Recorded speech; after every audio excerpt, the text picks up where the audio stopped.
Olá, sejam muito bem-vindos. Meu nome é Maísa Barbosa. Eu sou especialista em arbitragem com mais de 10 anos de experiência, gerenciando casos, procedimentos arbitrais, desde os mais simples até os mais complexos. E eu criei esse espaço aqui para a gente conversar, compartilhar um pouco mais de informações, principalmente de como é o processo arbitral, as diferenças do processo civil, as particularidades, enfim. Muitas informações, muito conteúdo legal aqui para compartilhar com vocês. No vídeo de hoje eu vou falar justamente o que é a arbitragem, um resumo bem simples, para a gente entender aí de uma vez por toda como é esse método e não confundir com a arbitragem de futebol. Aqui nesse canal a gente vai falar sobre arbitragem no direito, método alternativo de solução de conflito. No vídeo de hoje, eu vou falar justamente o que é a arbitragem, um resumo bem simples, para a gente entender aí de uma vez por toda como é esse método e não confundir com a arbitragem de futebol. Aqui nesse canal, a gente vai falar sobre arbitragem no direito. Bom, então o que é arbitragem? A arbitragem nada mais é que um método alternativo para solucionar eventuais conflitos, litígios que surgirem durante uma relação contratual. Ou seja, é uma forma de resolver os seus conflitos fora do Poder Judiciário. Ao invés de levar para o Poder Judiciário para ser julgado por um juiz, o processo será arbitral e não um processo civil, que vai ser decidido por árbitros, que são terceiros imparciais, e não por um juiz, que é um cargo concursado, que é um cargo público. Mas é importante também ter em mente que isso não quer dizer que você vai estar desgarantido, que você está desamparado, melhor dizendo, porque os árbitros, durante a função, enquanto eles estão nesse encargo de árbitro, eles equiparam-se a um juiz, ou seja, a decisão que eles tiverem é decisão com força de força judicial, igualzinho uma sentença judicial. Inclusive, é um título executivo judicial, tá lá no CPC. Então, pode ficar tranquilo que a arbitragem é um método legal, é um método seguro, célere, é um método que sim tem custo, porque é um processo privado, um custo um pouquinho mais elevado, mais para frente a gente conversa mais sobre isso, mas é um método válido e eficaz. A gente pode até exemplificar como é, fazendo um comparativo de como é na área da saúde aqui no Brasil. Tem o SUS, que é público, disponível, e você também tem a opção de escolher um hospital particular, que vai ser pago e é privado. Da mesma forma, as partes, quando fazem um contrato, ao invés de estar naquela parte lá do fórum, ela escolheu o fórum da comarca de São Paulo, Rio de Janeiro, enfim, do que elas acordarem, ela escolhe que o método que o eventual litígio vai ser decidido por meio de arbitragem.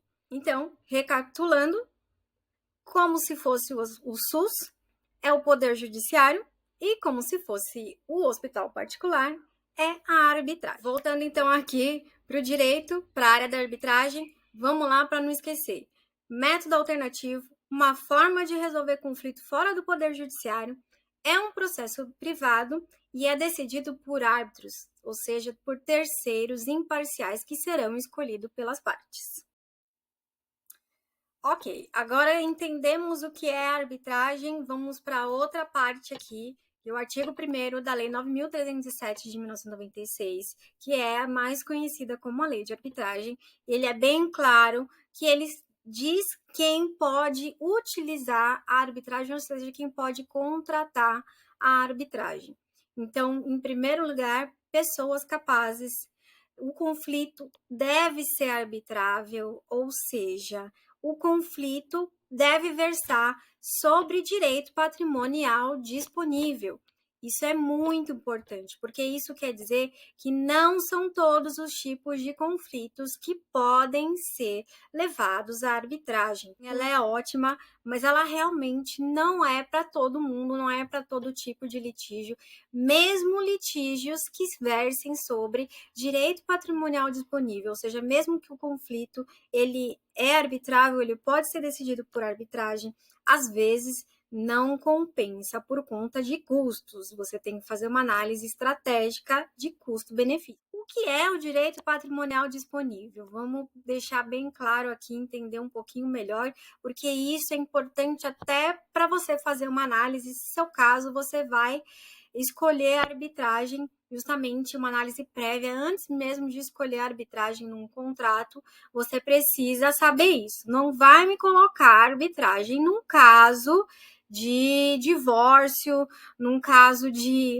penal, nem tem como. Isso daí a lei nem permite. A gente precisa entender primeiro o que é o direito patrimonial disponível. Disponível é o quê? Aquilo que você pode dispor livremente. Então, pela lei, o que você pode dispor livremente? São bens que você pode negociar, pode modificar, pode transferir, comprar, doar, vender, abrir mão, enfim. São questões que elas têm um cunho financeiro, patrimonial. Então, daí a gente já dá para saber aí que são coisas e valores, como propriedades, dinheiro, ativos com valor econômico, bens materiais, enfim.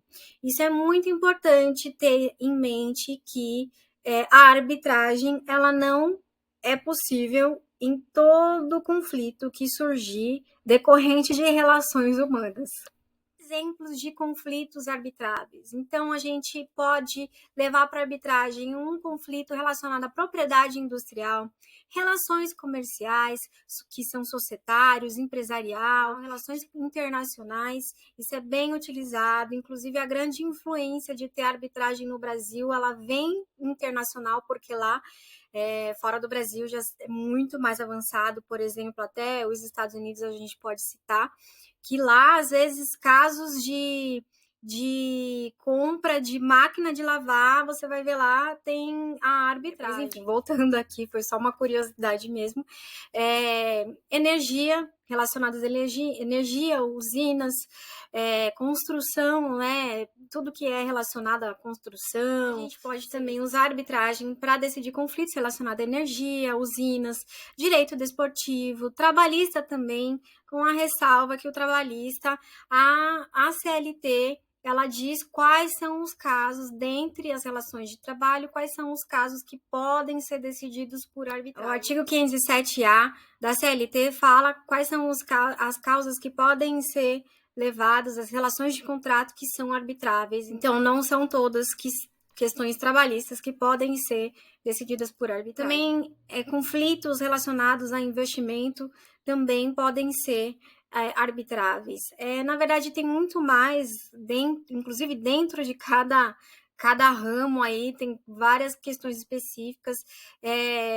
Contratos com a administração pública também são arbitráveis, alguns, não todos, mas, por exemplo, contratos de construção de metrô, por exemplo, a administração pública ela pode ser parte, a lei de arbitragem permite isso, tem algumas questões ali que devem observar, mas é perfeitamente possível o poder público, que inclusive tem utilizado cada vez mais a arbitragem por conta do benefício que traz de resolução por meio de arbitragem, ao invés de esperar o poder judiciário, que tem milhares de instâncias. Bom, e para finalizar, eu também trouxe exemplos de conflitos que não são arbitráveis, ou seja, que não podem ser decididos por meio de arbitragem. Então, conflitos de criminal, família em geral, guarda, divórcio, adoção, inventário, alteração de registro civil, previdenciário, questões de ordem e interesse público, enfim, muitas outras. Aquilo que não é direito patrimonial disponível, ele é exclusivamente pelo Poder Judiciário. Então, isso é o que eu queria trazer hoje. Tentei deixar um resumo, trazer um pouquinho de exemplos práticos aí para a gente entender de uma vez por todas aí que a arbitragem ela é possível, ela é legal, tem muitos benefícios que depois a gente conversa mais, farei mais vídeos sobre isso, porém ela não pode ser escolhida para qualquer tipo de conflito. Então, isso requer muita atenção, tanto dos empresários que estão pensando em colocar uma cláusula arbitral no seu contrato, quanto principalmente, aliás, pelos nossos colegas advogados que vão orientar os seus clientes. O primeiro de tudo que tem que saber é o conflito é arbitrável ou não. Depois disso, vai-se para a pergunta: a causa é complexa, o valor é alto, enfim, tem muitas outras questões aí que a gente vai poder conversar mais. Bom, então isso era o que eu tinha para conversar, para trazer hoje. Espero que tenha ajudado. Deixe seu comentário aqui, se tiver alguma dúvida também estou à disposição e continue me acompanhando, porque aqui vai ter muito mais conteúdo, principalmente sobre questões práticas, porque afinal a gente consegue, na teoria, a gente consegue ter mais acesso, mas questões práticas é um pouquinho mais difícil mesmo de se localizar, de entender, principalmente por conta do sigilo, né, de muitos processos arbitrais. Muito obrigada por chegar até aqui e até o próximo vídeo. Tchau, tchau!